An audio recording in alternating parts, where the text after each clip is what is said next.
नमस्कार, news track में आपका स्वागत है। मैं हूं योगेश मिश्र। रूसी दार्शनिक सोरोवस्की ने एक बार लिखा था, यदि किसी नगर, स्थान या क्षेत्र का इतिहास जानना हो तो सबसे पहले उसके नाम का इतिहास जानना चाहिए, क्योंकि नाम ही उसकी ऐतिहासिक पहचान होता है। इलाहाबाद और आज के प्रयागराज के पुराने मोहल्लों पर यह कथन पूरी तरह सटीक बैठता है। यहाँ के मोहल्लों के नाम केवल भूगोल नहीं बताते, बल्कि मुगल काल, औपनिवेशिक शासन और धार्मिक परंपराओं तथा सामाजिक जीवन की परत दर परत कहानी खोलते हैं। मुट्ठीगंज, कीटगंज, रामबाग, चौक, खुलदाबाद, जानसेनगंज, गढ़ी सराय, सराय मीर खां, शाहगंज, रोशनबाग, अहियापुर, कटरा, सिविल लाइंस, ममफोर्डगंज, ये सिर्फ स्थान के नाम नहीं है, बल्कि शहर की ऐतिहासिक कथा के अध्याय हैं। इस अर्थ में प्रयागराज एक जीवित संग्रहालय जैसा है। लोक मान्यता के अनुसार अकबर ने पहले इस नगर को फकीराबाद, फिर इलाहाबाद और अंततः इलाहाबाद कहा। इलाहाबाद लंबे समय तक मुगलों और फिर अंग्रेजों की सत्ता में रहा, इसलिए कुछ मोहल्लों के नाम मुगलकालीन सरायों और बसावटों से जुड़े हैं, तो कुछ औपनिवेशिक अफसरों, संस्थाओं और योजनाबद्ध विकास से संबद्ध है। आज का चौक जहां भीड़ और व्यापार का केंद्र है, वहीं कभी एक साधारण सी बसावट हुआ करती थी। मुगल दौर की दो सरायों, खुलदाबाद सराय और गढ़ी सराय का उल्लेख मिलता है। बीच में एक बड़ी गढ़ी थी जिसे लोग लाल डिग्गी कहते थे। समय के साथ यही इलाका व्यापारी केंद्र में बदल गया। इलाहाबाद आर्कियोलॉजिकल सोसाइटी के लिए प्रकाशित प्रयाग प्रदीप में डॉक्टर सालिग्राम श्रीवास्तव ने चौक की तत्कालीन दशा का जीवंत वर्णन किया है। वो कहते हैं, चारों ओर कच्चे घर, कुछ पक्के मकान और बीच में गढ़ी थी जहां पानी और कूड़ा इकट्ठा होता था। 1873 में बाबू रामेश्वर राय चौधरी ने लाल डिग्गी की गढ़ी पटवाकर सब्जी मंडी बनवाई। इसी क्षेत्र में तवायफ जानकी बाई इलाहाबादी उर्फ छप्पन छुरी की कोठी का उल्लेख भी लोक स्मृति में मिलता है। 1874 में यही कोतवाली बनी। कीड़गंज का नाम जनश्रुति में किले के अंग्रेज कमांडेंट जनरल कीट से जोड़ा जाता है। मुट्ठीगंज का नाम अंग्रेजी शासन के पहले कलेक्टर आर अहमुटी से जुड़ा माना जाता है। गंगा किनारे बसे दारागंज को मुगल युवराज दारा शिकोह से जोड़ा जाता है। 1906 के आसपास स्टेशन के आगे सरकारी कर्मचारियों के लिए बसाई गई कॉलोनी को लूकरगंज कहा गया, जो गवर्नमेंट प्रेस के तत्कालीन सुपरिटेंडेंट एफ लूकर के नाम से जुड़ी बताई जाती है।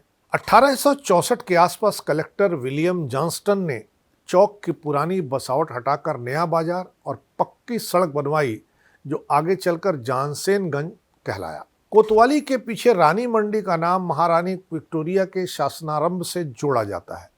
भारतीय भवन के पीछे स्थित पठार को खुशहाल पर्वत कहा जाता था और उसी नाम की बसावट आज भी वहां मौजूद है। साधु गंगादास से जोड़कर चौक गंगादास, किसी सती चबूतरे की स्मृति से सती चौरा और राजा अहिछत्र से अहियापुर नाम प्रचलित हुआ। आज जहां कंपनी बाग यानी अल्फ्रेड पार्क है, वहां पहले समदाबाद और छीतपुर नाम के गांव हुआ करते थे। 1857 के बाद अंग्रेजी दमन नीतियों के चलते यहां नया शहरी रूप उभरा।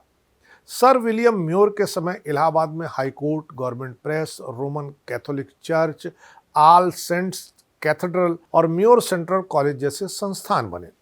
उन्हीं के नाम पर म्योराबाद बसाने की बात भी कही जाती है।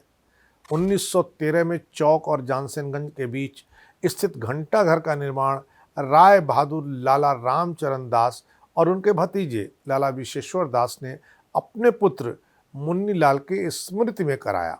यह 1910 में विशाल प्रदर्शनी में बने घंटा घर की प्रतिकृति था, जिसे देखने देश विदेश से लगभग 8 लाख लोग आए थे। इस प्रदर्शनी का उल्लेख 1931 के सरकारी गजेटियर में भी मिलता है। कटरा जयपुर के राजा जयसिंह की जागीर से जुड़ा। तालाब नवल राय अवध के दीवान नवल राय के नाम पर है। रामबाग सेठ लाला दत्ती लाल कपूर द्वारा नामित है। एलनगंज पायनियर अखबार के संस्थापक एस जॉर्ज एलन से जुड़ा हुआ है।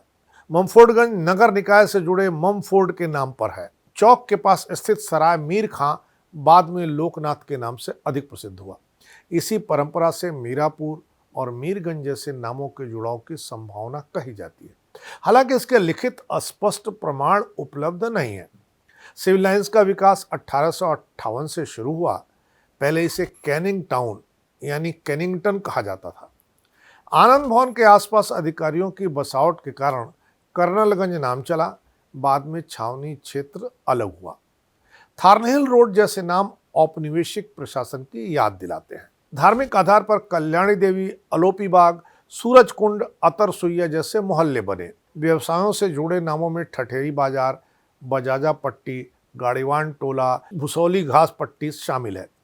लोक मान्यता के अनुसार 1868 और 1896 के दुर्भिक्ष के दौरान कुमायूं गढ़वाल से आए लोगों ने नैना देवी की स्थापना की, जिससे यह क्षेत्र नैनी कहलाया। इससे नैनी और नैनीताल के सांस्कृतिक संबंधों की ओर भी संकेत मिलता है।